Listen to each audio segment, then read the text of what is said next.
tell you how I discovered I was black. Now, don't get me wrong. I didn't believe I was any other race.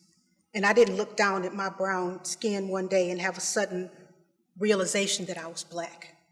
My discovery came over a period of time. And it involved me defying two of the strongest people I had in my life at the time, my father, Edward, and my great aunt, Ruby. You see, my father grew up in Abbeville, Louisiana, and he had a strong Louisiana Creole accent. As a matter of fact, we would always get this question about, what is your father? Is he Puerto Rican or something? And he was a proud, hardworking mechanic, a Navy veteran. He served in World War II. But he was also a man of great passion. So if my father was happy and joyful, then everyone knew that he was happy and joyful. And when my father was angry or frustrated, then the whole world knew that he was angry and frustrated. And they also knew not to bother him. We monitored my father's moods in our home, even sometimes before he walked in the door. We would have someone actually wait sentinel for him. And when my mother would make the announcement, Daddy's off work, he's on his way home, we would be waiting for him. And when we would see our green station wagon or his red pickup truck coming down the street, somebody would say, battle stations, Daddy's coming. And we would all get into our respective stations and wait for Daddy to come in the door.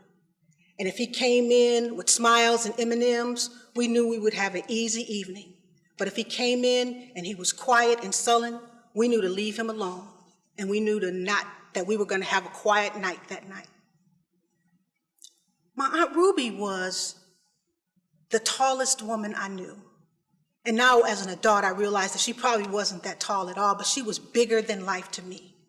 She was a woman who was her own woman. She was independent. She owned her own business. She had her own pocket money that she kept pinned to her inside of her underwear. She was always able to stand toe-to-toe with anybody and speak her mind. And if she had something that she wanted to say, she would say it, and she didn't care who you were or what you thought.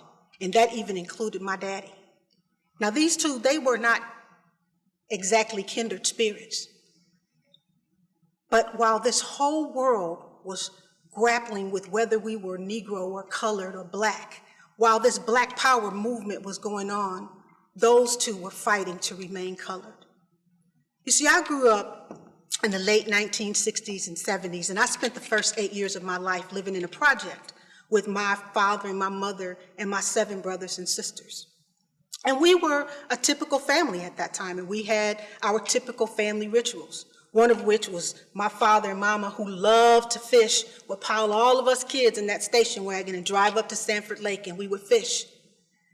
But there was one ritual that my mother just did with her daughters, and that was Saturday hair washing day. And she would gather all of her girls together, and in order of our age, she would wash and plait our hair and send us either to do chores or to play. And later on, she would call us back, and she would press our hair. And I remember sitting in front of our old gas stove in our kitchen with my mother's pressing comb on the stove and a white cloth cooling rag and a can of hair rip grease or hair dress that she would use to put in our hair to help protect it from the heat and to grease our scalp. And she would take that pressing comb and glide it through our hair, and you could hear the hair crackling, and you could smell the beeswax and the castor oil in the hair dress when she would press our hair, and she would get it bone straight. And she would do that for all of her daughters. She even did this to her own hair, which she wore religiously in a French roll. She would smooth her hair after she pressed it and put it up in that French roll. This one particular Saturday, my mother didn't do that ritual with her hair. Instead of her plaiting her hair and tying it down to dry, she put it in several smaller braids. And then she used this white curling paper and curled her hair up. And later on, after several hours, she took it down and picked it out, and she had a big, beautiful, curly afro. Her hair was so beautiful, and I thought it was so amazing, and so did my 3 teenage sisters, Edwina, Avis, and Amanda, who we call Pee-wee. They saw her hair, and of course they were trying to figure out how they could get afros too with their hair that hung all the way down to the middle of her back. When my father came home from work that evening, he took one look at my mother and walked straight into the kitchen and got a pair of shears. And he walked up to my mother and pushed her against the wall, and he said to her, he said, "You take that mess out of your hair right now. You take it down right now, or I'll cut it off." And he looked at my sisters, my older sisters, and he said, "And you better not do this to your hair either." You see, my father was not interested in the Black Power movement. At least he didn't want his children and his wife to be participating in it. He, as a matter of fact, forbade them to be a part of any demonstrations, any marching. He didn't even allow them to talk about it in the house. And so, like 3 dutiful daughters, they promptly went out and joined the Black Panther movement. My sister Edwina, my oldest sister particularly, was involved.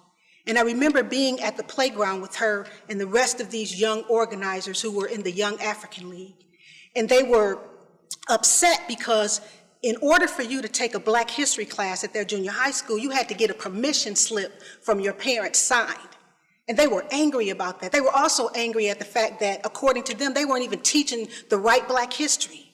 But this group of young activists and militants, as they called themselves, taught me things. They taught me the Black Power handshake, and they taught me this one chant: "Black is beautiful, brown is hip, yellow is mellow, and white ain't." And I couldn't say the white ain't because it was a cuss word. And my sister Edwina said, "Don't you cuss. Don't you say that cuss word. You say white won't quit. You say white won't quit." And I remember understanding that there was this energy around me, this discovery from every angle that I could think of about Blackness and what it meant to be Black. And sometime later, we moved out of that project house and we went to a home as part of our urban renewal plan. And I was standing inside of our brand new living room watching television, and I saw Jesse Jackson on television. And he stood there in his dashiki and his afro, and he said, "Say it with me, I am somebody. I am somebody." And I timidly mouthed the words at first. But by the end of it, I was so inspired because I knew that I was somebody. I was a Black somebody. And I had to go tell. I had to go tell my Aunt Ruby. And so I ran out of the house and ran around the corner and ran until I got to her house. And when she opened the door, I said to her, "Aunt Ruby, we're Black." And she recoiled from me. And she looked at me and she said, "Who told you that? Who said that to you? Who told you we were Black? That's an insult. Don't you say that again." And I couldn't believe it. I couldn't understand that she didn't know that being Black wasn't bad. Being Black was a thing that was beautiful and powerful. Being Black was the neighborhood that supported and loved me. Being Black was growing up in a community where I would walk home and smell good food cooking and then walk in my door and smell fresh cornbread and a pot of pinto beans. It was how we would come together at the park for cookouts and how we would show up for each other at funerals and weddings, and how at high school graduations we would celebrate, almost embarrassingly so, stomping and screaming and yelling and clapping like we won the lottery because we recognized that the person who was standing there graduating was representing people who couldn't get there. Being Black was all of the music that came from the radio, from W3 Soul, where I heard James Brown say it loud, "I'm Black and I'm proud." Being Black was hearing the church marching in, hearing the choir marching in at church, singing, "Keep on walking by faith." It was my mother putting her hands lovingly in my hair, not to press it out, but to braid it in row after row of braids that she called and told me they were cornrows and that I was an African princess. Being Black gave me a sense of being in power. It couldn't be bad. But I came to realize that Black for my Aunt Ruby was the precursor to another thing. You were a Black, and then that N-word, that epithet that made people treat you like you were not human, that thing that dehumanized you, that made people feel like they could do anything to you, like burn your business down, or send your brother to jail for a crime he didn't commit, or make you have to sit up all night long guarding land, so people wouldn't steal your crops and you knew nobody would protect you. Being black for her meant having to paste a smile on her face whenever a white person came in the room because she had no idea what they would do to her or if they were friend or foe. Being black for her meant that she had to tell her 9-year-old great niece how to behave in front of white people. So being black was painful to her in a way that I didn't understand. But I did know that I chose it. I chose to be affirmed by my blackness. She allowed or was forced to allow somebody to define her as colored or Negro, but I defined myself as black. And so when Jesse Jackson and Muhammad Ali and James Brown and my big sister Edwina said black is beautiful, I said black was beautiful too.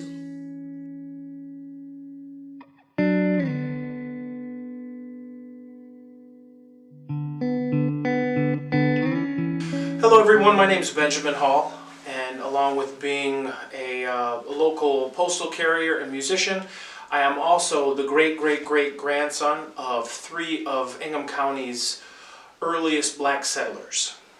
Just to tell you a little bit about them, their names were Thomas and Mary Willis. Mary spelled her name M-E-R-R-Y, like Merry Christmas.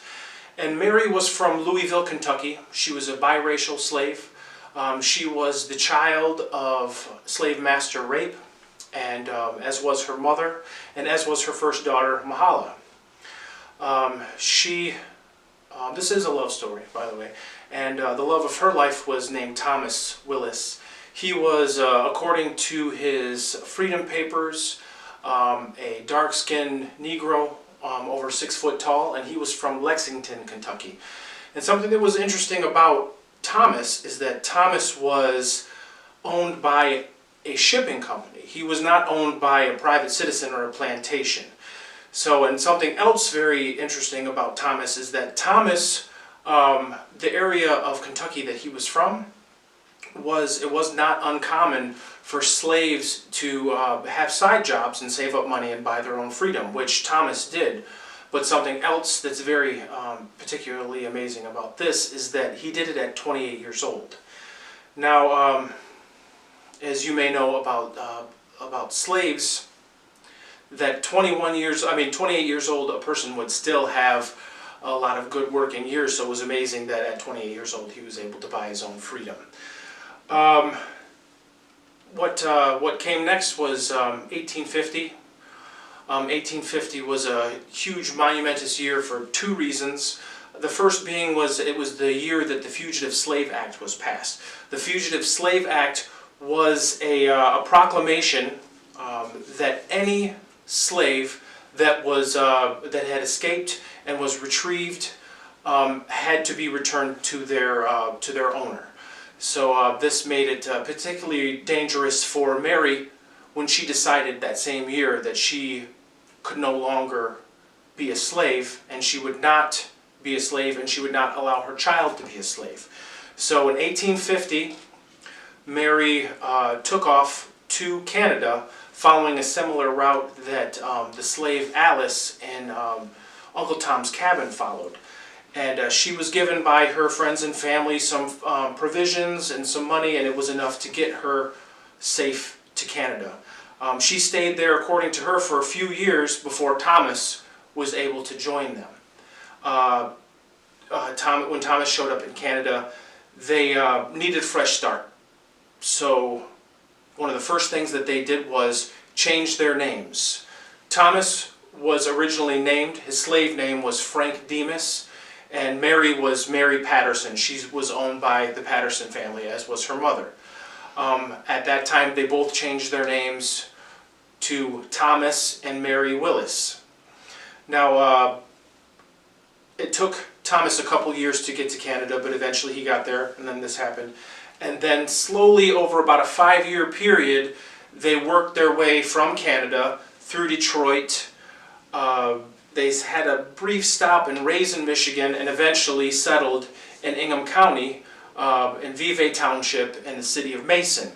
Along the way, they continued to expand their family. They added Mary with an A, which that was my great-great-grandmother. and her brothers, Henry and James. And they were settling into life in Mason, and unfortunately, within 4 years of seeing freedom, making a home here in Mason, Michigan, he passed away, and it was very, very devastating for the family. Obviously, for Mary particularly, she lived to the age of 97 and never married again, and never took another man's last name. I'm going to kind of fast forward a little bit to a little more closer to the modern day. It is very, very difficult for black people to be able to research their lineage.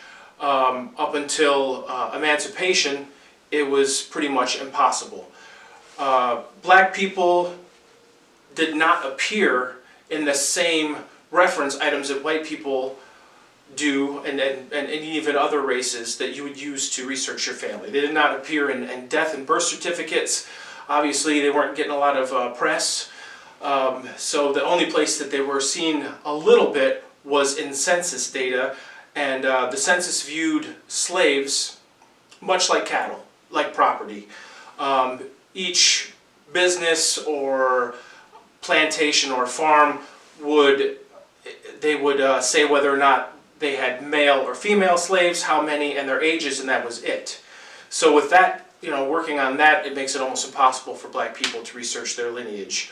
I was very, very fortunate that my ancestors were able to save and preserve Thomas's manumission certificate, his freedom papers, and those were passed down from Mary, my great-great-great-grandmother, to her son James. When James passed away at 105, my grandmother came into possession of them, and when she passed, they moved on to my father. My father, who is still with us, decided to pass them on to me. And when I was speaking with him about it, he was like, we need to do something with this. First of all, this is something that needs to be temperature controlled. It needs to be preserved properly, and second of all, it needs to be somewhere where it's useful, where people can see it and learn from it. So after speaking with my father and also with other family members, we decided that the best place it would be is a museum, and we donated the piece to the Michigan Historical Archive. I actually do have a little bit of a cheat sheet. I'm not supposed to have props, but this is a color copy of the item. It was restored by the Historical Archive. It took about 5 years to get it restored, and it currently sits in a temperature-controlled room on the same shelf as the only existing picture of Chief Okemos and the original Michigan Constitution. The director of the archive says that it is one of their most prized possessions. After it was preserved and restored, there was a bit of some press. They had a press conference for it. But that, it kind of I was still kind of revved up, kind of excited about learning more and more about my family members. And my father, pretty much several times throughout my life, had told me that him and my grandma and my great-grandma used to go to the cemetery and have picnics at the site of the family burial plot. This was where Mary was buried, and Thomas. And I decided one day, the wife and I were hanging out in Mason, and we decided that we were going to go try and find the headstones at Maple Grove Cemetery. So, I called my dad up on the phone, and he was giving me like the turn-by-turn directions to be able to find the family burial plot. He said, look for this big water spigot. There's a giant pine tree. There's visible from the grave is another family's headstone. Look for this headstone. So We went to the cemetery. Looked all around for the headstone. Didn't find any headstone. I couldn't find anything. So I decided that Monday that I would contact the Mason City clerk and see if they could give me some advice. So I contacted them. They arranged for a caretaker to meet me at the cemetery and actually show us where the plot was.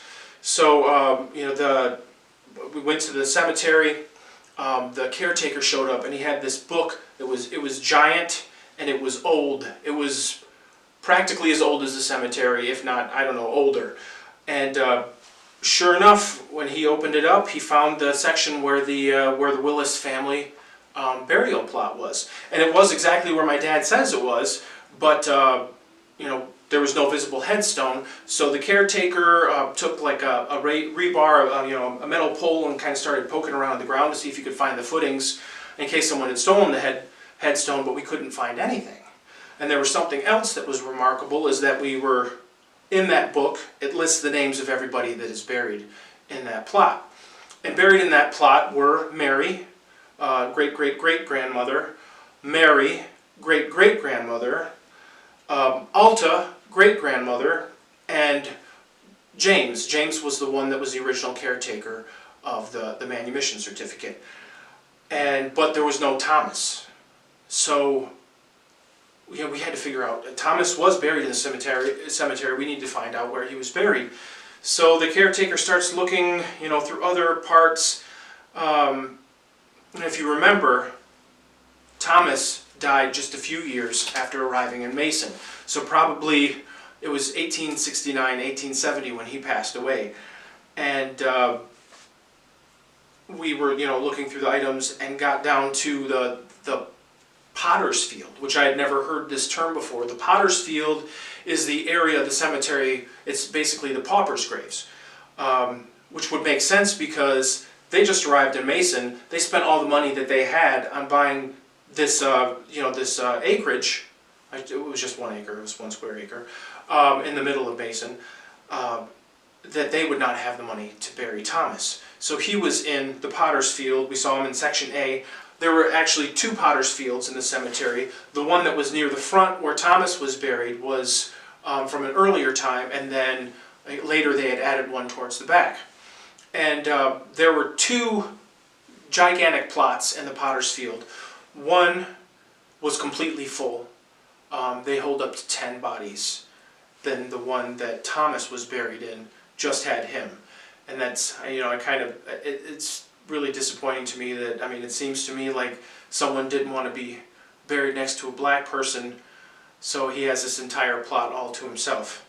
So, with that in mind, and just thinking about, the gravity of this whole situation, I have these people that are responsible for generations, that worked so hard, that fought so hard to get here, and are responsible for me being alive, that I got to do something about it.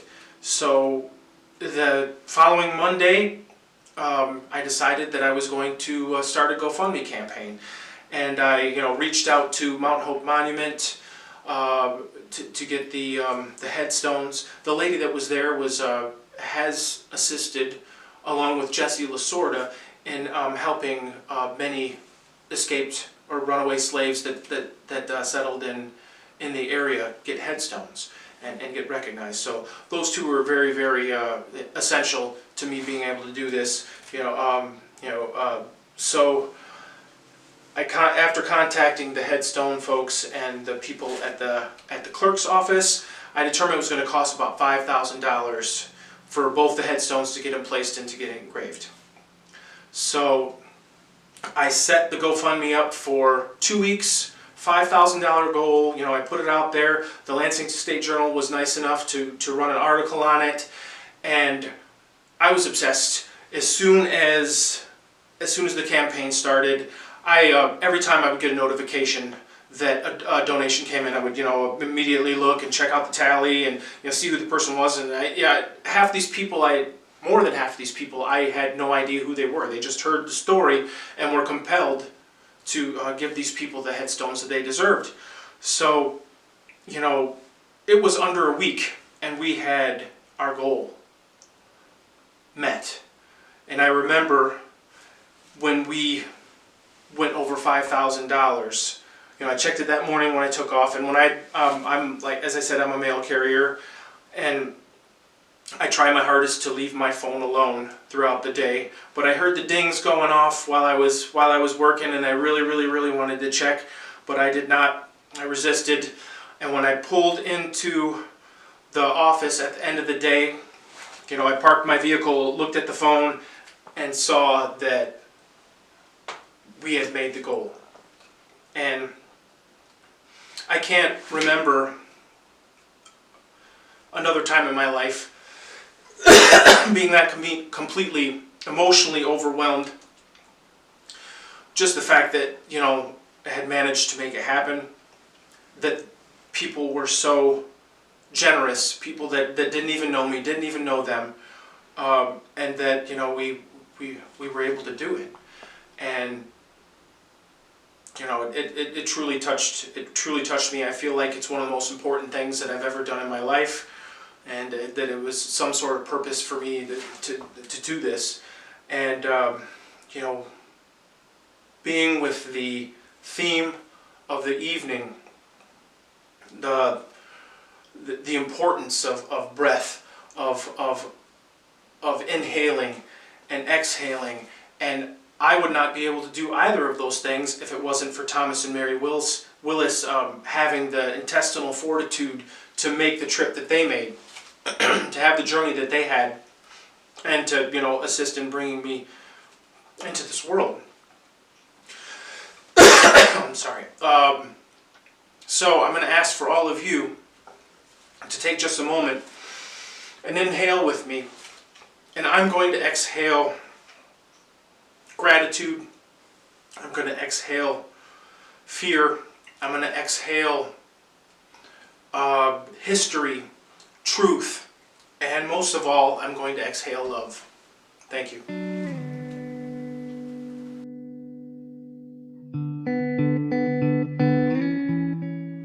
Your life can literally change in 1 year. Now, I used to think that people who said that had either gotten really lucky or just had a stash of money lying around somewhere, until it happened to me, until my life literally changed in 1 year. It all started January 4th, 2020. I came home and I saw that I had an eviction notice on my door. And it stated that I had 48 hours to move all of my belongings out of the unit. At that point in time, I felt like a failure. I had started a smoothie business back in April of 2019, and it was very successful in my community. I was at that time selling smoothies out of my apartment and was able to do so for about 8 months. But looking down at that notice, the only thing I felt at that time was that I had failed. I had failed myself and I failed my community. So I remember packing as many of my belongings as I could into boxes and just carrying them up and down the stairs. And not only was I emotionally exhausted, but I was physically exhausted. I remember the morning of the eviction, I woke up very early and I just sat in silence for hours. I knew that I had nowhere to go, and so I made a plan that I was going to sleep in the back of my car. So I went to the store, I bought black fabric to hang around the windows of the car while I slept. I also bought a sleeping bag so that it would keep me warm during the cold winter nights. I'm gonna keep going, I just have to remember. Winter nights. Okay. One night, it was snowing pretty heavily and the wind was very intense. I remember my car swaying back and forth, back and forth. And as I had pinned all the black fabric around and I had turned off my engine, I hopped in the back, snuggled up in my blanket, and as soon as I was about to close my eyes, I saw a flashlight shining through my window. Immediately I thought it was a police officer, but I knew better than to look and discover who it was, because if it was a police officer, I wouldn't want them to fear for their life and accidentally shoot me. I thought, well, what if it was somebody that was looking to rob or rape or murder? Either way, I was in a bad situation. What felt like 3 hours, probably in reality was 3 minutes. But all I could do was lay there, paralyzed with fear that that light would go away. I prayed, and eventually it did. As soon as the light faded, I burst into tears, and I realized that living in my car was not going to be sustainable for me.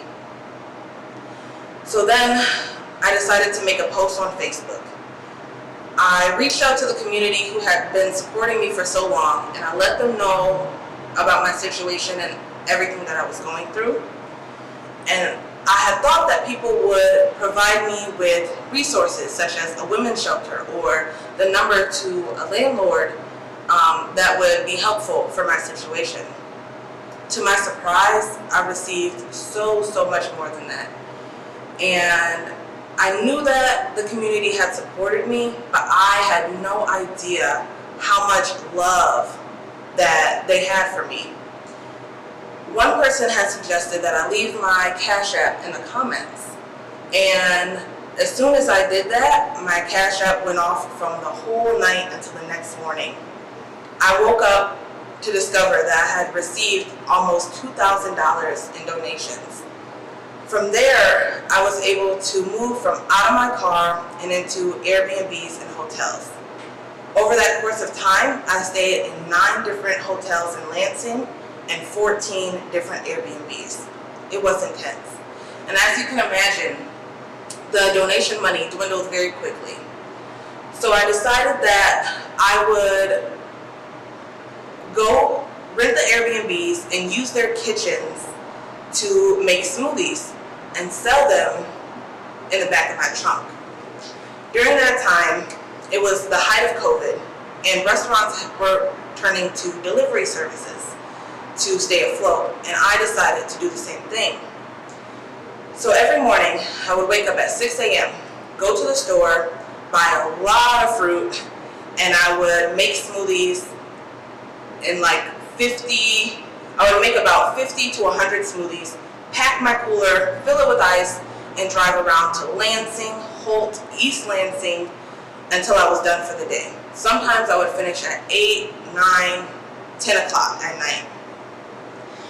Although I was happy to be doing what I loved, I was so exhausted, just waking up every single day, making about 100 smoothies and just delivering them all day long.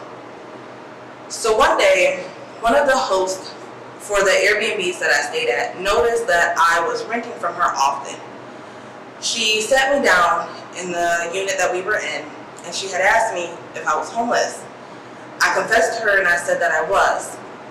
And she offered to rent that unit to me at a discounted rate, which was truly a blessing in disguise because at that point in time, I was sleeping different places almost every day. So it felt really good to know that I finally had a place that I could call home. From there, I saved up enough money to be able to get my food license. And I decided that I wanted to go to Allen Neighborhood Center and explore their incubator program. So that's what I did. I got my food license, I got certified, and I started selling smoothies officially out of Allen Neighborhood Center. And then they allowed me the amazing opportunity to move into their brand new accelerator kitchen. And it's like my first storefront, and I am finally able to hire employees and have a team. I have been published in the news quite a couple times, and life has literally changed for me in that span of a year. So I say all that to say, make sure you stay consistent, don't give up on your dreams, and always stay motivated and encouraged.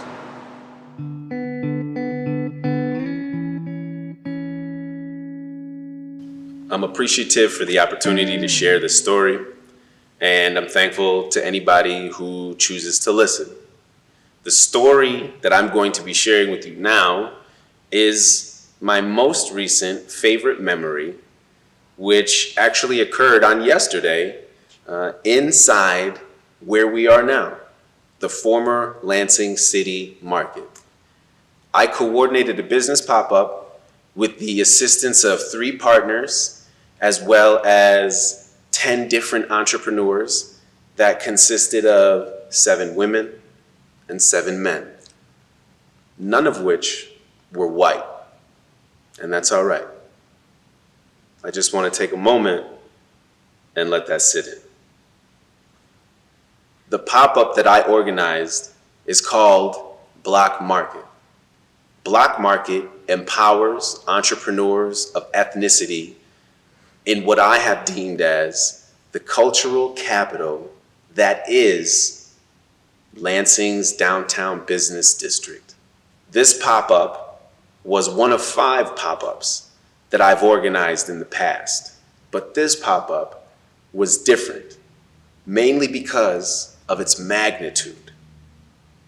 Partnering with Downtown Lansing, Inc., my part-time employer, Detroit Rising Development, with the special shout out to John Hartzell for being so gracious, and Ellison Brewery, as well as 10 businesses, 10 local businesses, 10 local businesses with entrepreneurs of ethnic backgrounds.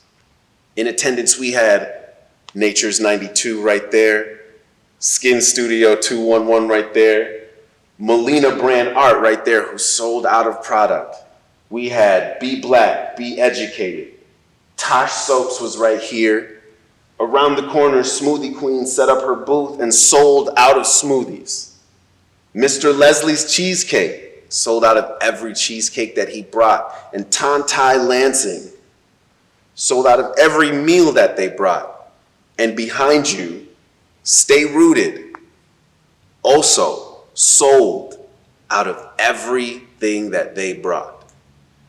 Looking outside from inside, I saw a sea of people flowing up and down the Lansing River Trail. I turned circumspect and looked inside and saw so many faces saying, "Ciso, it's good to see you, man."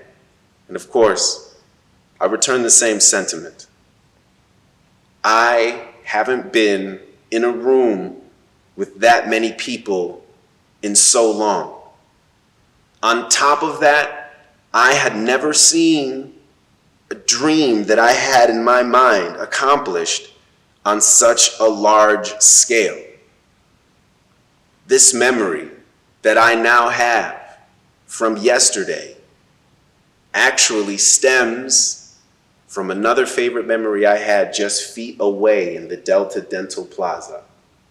One night, one Friday night, on August 21st at 10 o'clock, I sat out there on the plaza at nighttime and watched a black business owner who looked like me and talked like me and thought similar to me be a leader in their community. And that night is really what planted the seed for what we call Block Market today. Block Market is all about empowering entrepreneurs of ethnicity in downtown Lansing, as well as simply making black people feel comfortable in where I call my neighborhood. Now, this is where I don't want to get cliche. I don't want to sound too trite, because we recognize we're in February, Black History Month, where everybody wants to hear black stories and see black faces and hear about how young men without fathers grow into strong black men, which is something that we want, that I want. But it is also something I think that can run the risk of coming across a little trite if not executed properly. You see, I myself grew up without a father. That's just what it is. Some days it doesn't bother me, and some days it makes me feel some type of way.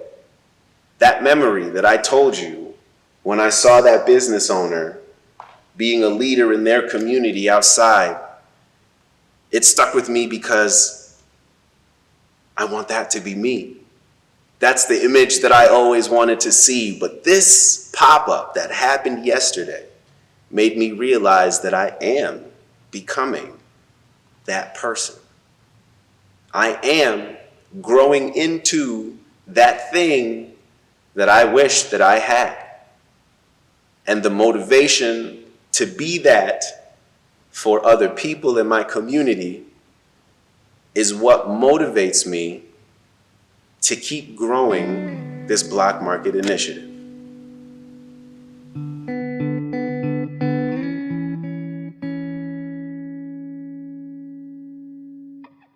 There's a hill in Oak Park. It's not a big hill, but it's steep enough so that you might be able to pick up some speed if you've got a sled and a decent amount of snow.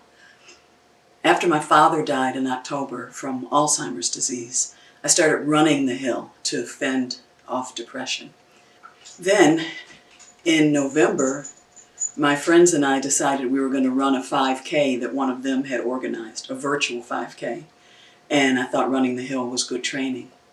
And my birthday was coming up, so I figured I'll admit that I'm vain and say that I wanted to look good when I turned 60, so I kept running the hill. Sometimes when I got to the top, I would do a little dance when I was all finished. And I tried to add a trip up the hill every time I went to the park. I loved the way the wind felt on my face when I ran the hill. It felt normal. And I needed some normal. COVID-19 was running wild. My cousin Dwayne and his wife Sharon caught it early. And they went to the hospital, but the doctor sent them home. Sharon got better pretty quickly, but Dwayne stayed weak for a long, long time. And Dwayne is my superhero. I still call him Dwayne even though he's well into his 60s. Dwayne still goes to the gym 3 or 4 times a week, and he swims about a mile once or twice a week. So when COVID got him, it really scared all of us. It got to the point where he was too weak to finish eating a bowl of soup because the spoon was too heavy. Then my friend dear Harold got COVID and was hospitalized. Then another cousin died of COVID, and a member of our church was fighting for his life in the hospital with COVID. So when news outlets started reporting that Black and brown communities were catching COVID and dying from it at a higher rate than whites, nobody Black that I knew was surprised. When drugs decimated our communities in the 80s and 90s, white America just shook its head at the tragedy of it, and the government locked us up for sentences longer than white defendants caught with the same drug in the same amount. During the economic crash of the early 2000s, Black people addicted to drugs were junkies who needed to be locked up. Now, white people who are addicted to the same type of drug are addicts who need therapy or treatment of some sort. I guess their poppies are special poppies. When the economy tanked in 2008, Black people lost their houses at a much higher rate than white people. Whenever a crisis hits this country, we all know that we're going to catch hell more so than anybody else. During all of the initial scare about COVID, I was still taking my dog to the park. One day we're at the park and I ran into a guy that I know from the park, really nice guy. He's a devout Christian, but not preachy, just really pleasant. We were leaving the park at the same time and we were walking together. When we got to our cars, he asked me how I felt about the federal government's response to COVID-19. Without batting an eye, I said, it's fucked up. He seemed a little shocked at the language, but that was exactly how I felt. I told him that I didn't know any Black or brown people that had not lost someone to COVID, and it was only April at the time. Then he said, do you really think race has anything to do with it? Now this question is only asked by white people who are generally not affected by racism. So they think that it's a possibility that maybe we're misreading it after 400 years of dealing with it. I said, yes, I think race has everything to do with it. That motherfucker in the White House does not care if we die. He looked even more shocked than he had at my first round of cussing, but that was how I felt, and some situations require cussing to adequately describe them. I told this very nice, devout Christian man to have a good day, and I got into my car and left. One Wednesday in early December, I ran up that hill 7 times. That Saturday, I took a COVID test just to make sure that I was okay. On Monday, I got the result. It was positive. I immediately quarantined myself in my room because I live with my 86-year-old mother. At first, I thought it wasn't so bad. I was just very tired and had a bit of a headache. But then, within 24 hours, COVID hit me with every symptom I had heard of, as if it had a checklist. Severe headache? Check. Body aches? Check. Excruciating pain behind my ears? Check. Astonishing diarrhea? Checkity check. Dizziness? Check. Just from turning my head on the pillow, I got dizzy. I didn't have a fever, I didn't lose my sense of taste or smell, but I was very, very sick, and by the following Wednesday, I thought I was going to die. I called my friend Pookie, who's a doctor, and Pookie told me to get an oximeter to keep track of my blood oxygen level. My family got me an oximeter, and I started keeping track. And Pookie had said, if it gets below 90, get ready to go to the hospital. Call my doctor first. Well, the next day, it was 87. And so I got ready to go.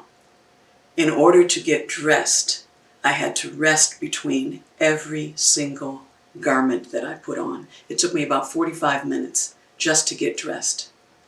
When dear Harold arrived to take me to the hospital, I was ready to go just because I couldn't breathe and I wanted some oxygen. I had to rest on my way out to his truck. The truck was 20 feet from the door. I told my mother that I was dying. I thought that I would never see her again, and that if I told her myself, that would somehow lessen the blow. When we got to the hospital, the nurse gave me oxygen, and I felt a little bit better. Dear Harold stayed with me in the emergency room. I don't remember too much about that day. It's just my memory is very hazy in general now, but I really don't remember details about that day. But I do remember the moment the doctor told him that he should go home because they were going to admit me. I was terrified. Harold and I looked at each other. It was a very color purple moment. Remember in the movie when Sophia finally gets out of prison and she is forced really, to work for the sheriff's wife, Miss Millie. One day, Celie sees Sophia in the general store with Miss Millie and their eyes meet. That look said 1,000 things. Primarily, oh Lord, the mean white people got you and there's nothing I can do to help you, but I love you. That was the look that was exchanged between dear Harold and me.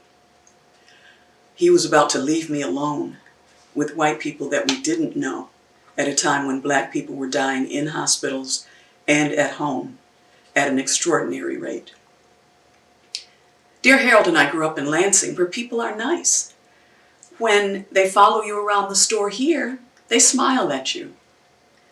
The lady who kept asking me to braid her hair while she was eating ice cream with her grandchildren, she didn't swear at me or call me names. When I was at Home Depot talking to a sales associate, a white woman came over and asked the sales associate to help her to cut some tile. She didn't say anything bad to me. She didn't even acknowledge me. Later, after I'd finished my business and gone back into the store to find her, she did acknowledge me. When I told her, don't you ever pull a sales associate away from a black customer again in your life. And I told her that that very same sense of privilege that made her comfortable doing that could very well carry her into an ass whooping. Yeah, I mean, people here, they're nice. So why was I so scared? I was terrified because black people were dying left and right. I was terrified because I had heard stories about people being sent home from the hospital, like Dwayne and Sharon, when they really needed medical attention. I didn't know whether the people at this hospital would prioritize my health the same way they prioritized the health of their white patients. I knew how deeply ingrained racism is in this country especially, implicitly or explicitly. And I knew that white children begin to learn what the racial situation is in this country the moment they can read or watch TV and understand what's going on, or understand what their parents do. And I was worried that some of that bias would creep into my treatment at this hospital. The first thing the doctor said to me when she came into my room that evening was about being intubated. She asked me for permission to put a tube down my throat if I became unable to breathe on my own. That kind of made this very real for me. Then she asked me if I wanted a do not resuscitate order. And I actually looked around the room to see who she was talking to. The treatment that I got at Sparrow Hospital was wonderful. Everyone who treated me was trying to save my life. And I appreciated that. Even when they woke me up in the middle of the night to draw blood or to give me meds or to check my vitals. The nurses especially were wonderful. By the time I was in the hospital for my third or fourth day, I knew that I smelled terrible because I hadn't had a shower or brushed my teeth in a week. When I burst into tears and told a nurse named Selena, she bathed me and she gave me a toothbrush and toothpaste. Every meal that I got from food services was cold. And when I said to Patrick, another nurse, that my food was cold, from then on, he would heat up my food for me every chance he got if he was at work. Nurses are special people. Who the hell signs up to clean up the vomit or wipe the behind of a complete stranger? Nurses are angels, and they're underpaid. I was finally discharged from the hospital on Christmas Eve, and I was so happy to get home. But I was released on oxygen because my lungs still were not functioning well at all. The oxygen that they gave me was not one of those cute little packs that's like a purse. No, it wasn't like that at all. I had those big green 1970s Superfly tanks that I had to drag around on a cart behind me, but I appreciated every breath of that oxygen. I still am not entirely well. I'm still working on my lungs. They're very damaged. And there are times when I lose my breath doing the simplest thing, like walking my dog. But I hope that this story is meaningful.